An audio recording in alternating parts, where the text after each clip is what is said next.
Hi everybody, welcome to another Fun in 5. Bringing you today Carcassonne by Z-Man Games. Carcassonne is a tile-laying, meeple placement, multiple scoring option game. Really hard to describe, but really fun to play. So what is fun about Carcassonne? Well, first off, I like that it is a public knowledge game, yet there's a little bit of randomization into it. And what I mean by that is both players, or 3 players, or 4 players, or 5 players, all can see everything happening on the board at once. The only thing that is random is the tiles that you draw out of the bag or the stacks that you have set to the side.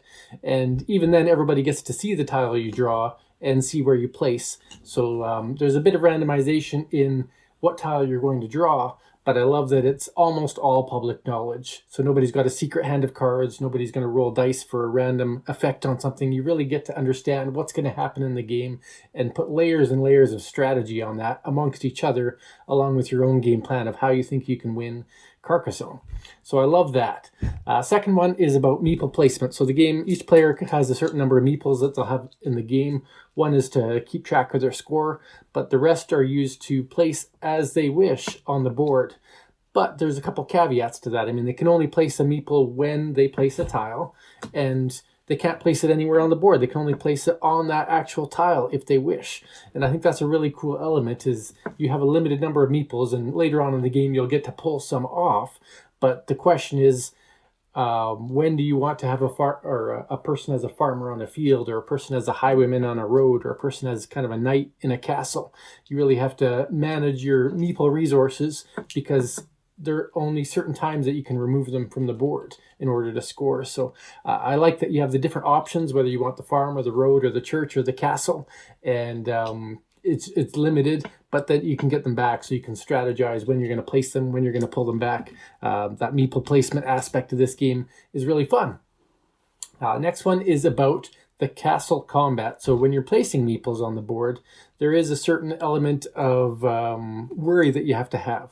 I'll bring up an example here of this castle.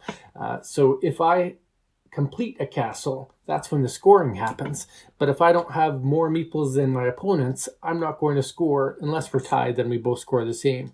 But so you may put more meeples when you're placing castle pieces following certain rules in hopes of winning that castle, because castles are really worth the most points.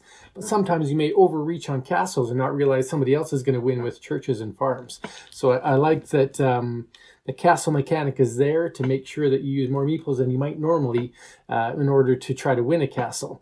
But then it adds a subtle layer of strategy in other aspects of the game. So that is really, really neat.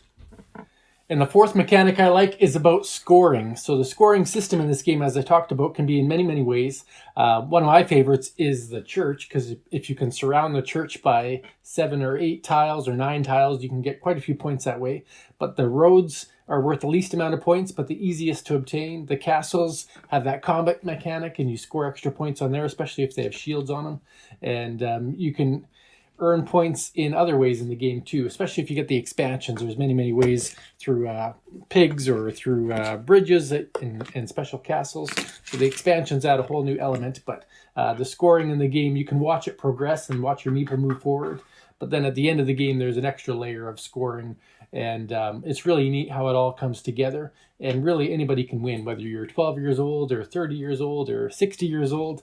It doesn't matter how old you are, you can understand and win this game. So the scoring mechanic, I really love how it all comes together. It's well thought out and fun to experience.